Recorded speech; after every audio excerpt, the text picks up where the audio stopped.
انا التوبه هذه جات 5 سنين قبل حادث الوليد، الوليد ما له دخل بالموضوع الله يشفيه. 5 سنين قبلها هم يحسبون رده فعل ولا ما لها دخل بالموضوع.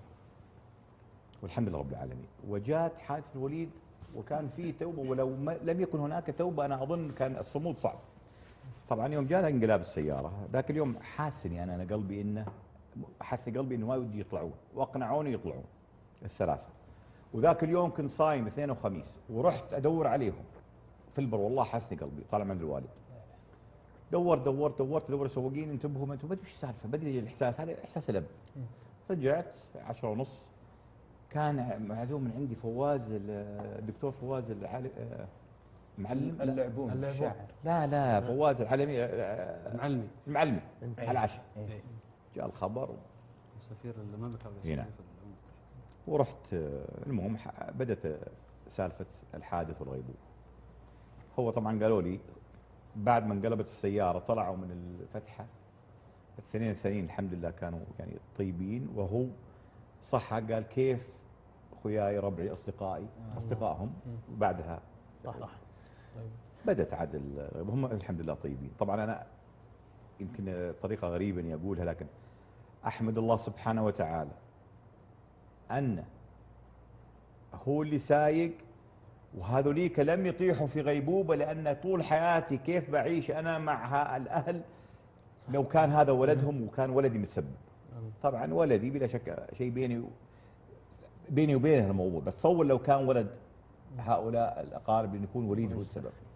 المهم طبعا كان مسرع في البر، وهذا السبب اللي دائما اقول يا جماعه اذا ما تخافوا على نفسكم خافوا على اهليكم، على اخوانكم واخواتكم، على الناس الثانيين. بس لا حول ولا قوه الا بالله، الواحد لا يريد ان يضعف. دخل في غيبوبه. انا عشت في المستشفى عنده يمكن بالغرفه وجنبه سنه سنتين، بعد المستشفى 4 سنين. وام الوليد 2.5 سنين لم نذهب الى البيت لان لم نستطيع. عيالنا يجون المستشفى، الله سبحانه وتعالى سخر انه الحمد لله رب العالمين عيالنا كان يجونا دائما، وعلاقتهم بعض وقربتهم بعض مع خوالهم مع اعمامهم مع وجود الجميع حولهم لم يؤثر عليهم كثير، لكن اثر شيئا ما اكيد لان عدم تواجدنا. فكان حياتنا في المستشفى.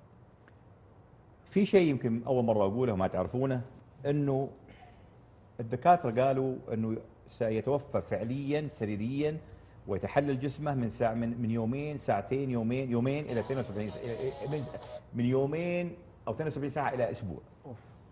هذا اول ما دخل الجراحين الامريكان لانه عمل عمليه بعد 3 ايام، الامريكان والسعوديين. وكلمت الشيخ عبد الرحمن البراك قال كلمه لا يرجى برؤه. قلت انا والله يا شيخ ما ادري ايش معنى لا يرجى برؤه. قال طبيا ليس له علاج. سالت الدكاتره، سالني 3 مرات، قال يجوز سحب الاجهزه.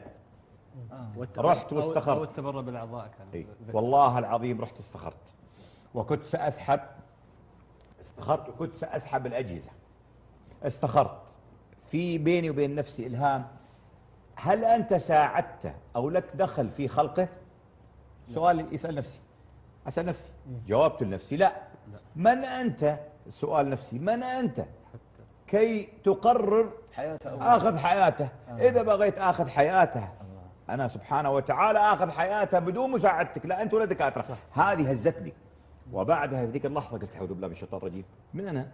صحيح انه في جهاز تنفس عليه في المده هذه اول 18 شهر، طبعا ما في حركه، ما في شيء، في حركات لا اراديه يسمونها من نقاع العظم من نقاع الشوكي، ولكن في اشياء غريبه اللي قرأ عليه بعض المشايخ العلماء الكبار يرتفع ضغطه.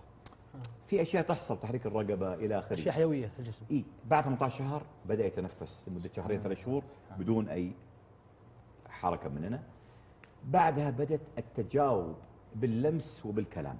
عندنا فيديوهات انتبه، ليس مع الجميع، مع الدكاتره لا، مع بعض الممرضات لا، مع بعض الاهل لا، مع ناس معينين، وكأن الناس اللي يزورونه واللي يحبونه.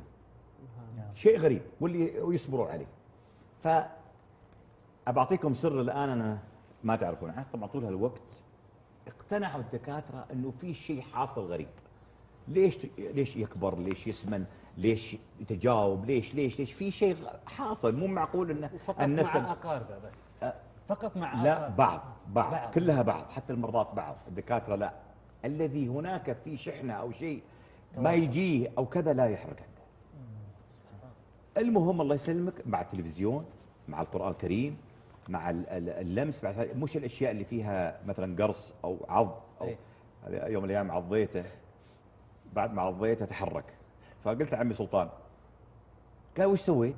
كنت عضيته عمرك تحرك.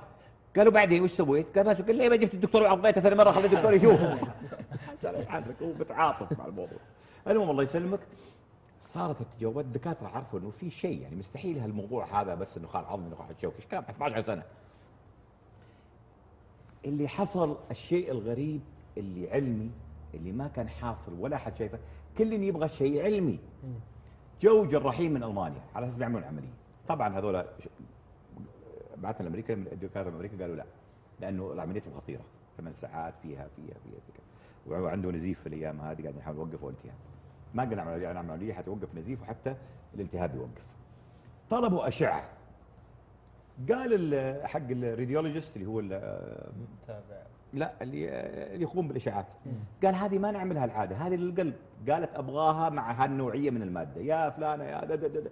قالت الدكتوره ابغاها، راحت عمل الاشعه. جاءت الدكتوره ثاني يوم قالت عندك حق، انا غلطت، الماده هذه ما تستخدم، ابغى الماده الفلانيه. قال لا اللي طلبتيه خطا، لكن اللي شفناه تعالي شوفيه. في نتائج. الاشعه الخطا اللي طلبتها بينت ايش اسباب التفاعل اللي قاعد يعمله وريد في الخلايا اللي ما بانت سابقا بالاشعاعات السابقه الا بهالماده الخطا. سبحان الله. بعثناها لبلجيكا، بعثناها لكذا، قالوا ما واضح. وهنا بدا الاثبات العلمي انه في شيء فعلا ما شفناه سابقا وطلع بالخطا. فالله يسلمكم، موضوع الولد الله يشفيه، يعني انا من كم يوم كنت في جدة وجيته وحضنته،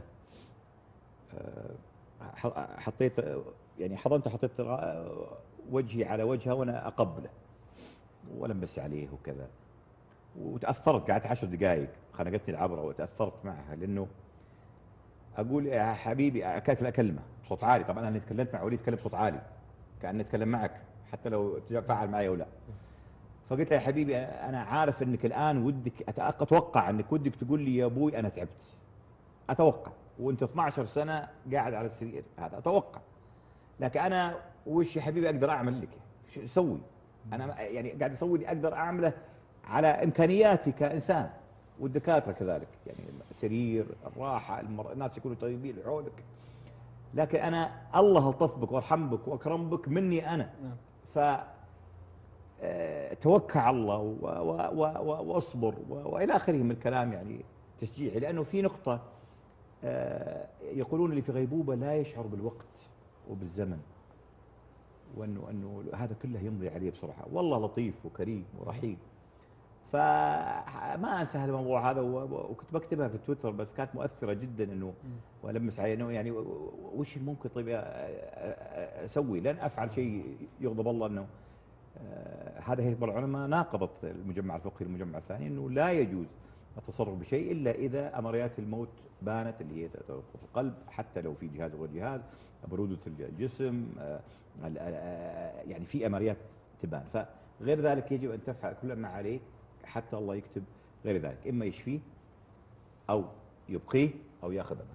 يعني فالموضوع هذا الله يسلمك يعني مختصر مفيد عن في نقطة ودي أنا أعرفها اللي هي، وأجيب دائما طاريه لسبب، صوره طاريه كي لا ينسونه الناس بالدعاء، أخاف ينسونه، لأنه في كثير، يعني أنا ماني بشرح عليهم من مدة طويلة، كثير من قريب ومن يعني من كذا، يعني بعد مدة تعرف صار صعب دائما الزيارة. اللي ما عنده صراحة، أنا أقول اسمه الأمير ولا مقطوع لكلامك، هذه بذرة خير، بذرة خير موجودة في أي إنسان، اللي وصل مرحلة يقول بذرة الخير هذه لا يمكن أنها تثمر، فهذا يراجع نفسه، سواء للأمير الوليد أو لأي شخص ثاني. يعني هذه تبقى بذرة الخير في كل صاحب خير. من تأفف من هذه المرحلة أعتبر أنه قاعد يهدم نفسه وكيانه الإنساني. إحنا أصلا فتحنا الموضوع هذا. نعم، لا بس أنا بقول لك الله يسلمك، بس نقطة سريعة. انا قلتها في تويتر، في احد تويتر، قلت انا اشوف بعض الناس واعاتبهم بدون ما اقول لهم. انا لا اريد الدعاء كفايه منكم ومن غيركم. المسابقه حد ذاتها الحمد لله رب العالمين. على ذكرها نريد ان نعرف بس أنا عدم الزياره، انا يا اخي مره في الشهر، قريبك مره في الشهر ما يضرك، تاخذ اجر. يا اخي مره في 6 شهور. انا يعني هذا يعني لا افهمه، وادري شفت حولي انه كثير من المرضى بعد شهر شهرين ثلاثه اهاليهم يتركوهم، وقد يكون في وضع النفسي اللي هو فيه، في غرفته لحاله بالظلمه اللي هو فيها، يتدهور وضعه ويتوفى. والله اعلم. على ذكرها مسابقه